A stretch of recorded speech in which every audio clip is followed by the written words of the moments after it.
Former President Donald Trump is set to go on trial in New York City in a case charging him in connection with hush money payments made during the 2016 presidential campaign. That means we're going to be seeing him day in and day out inside a Manhattan courtroom where he's a criminal defendant charged with 34 felony counts. At nighttime, however, we expect to see him campaigning as the presumptive Republican presidential nominee in the 2024 race. And I don't know how you can have a trial that's going on right in the middle of an election. Not fair.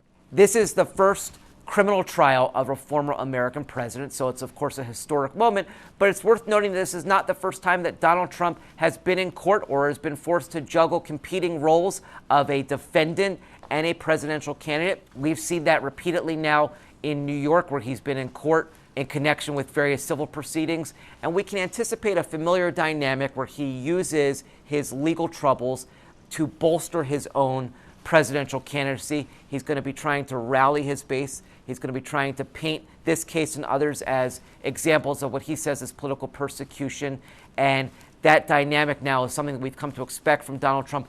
We can definitely expect that to continue in the coming weeks. This hush money case is one of 4 criminal prosecutions that Donald Trump is facing.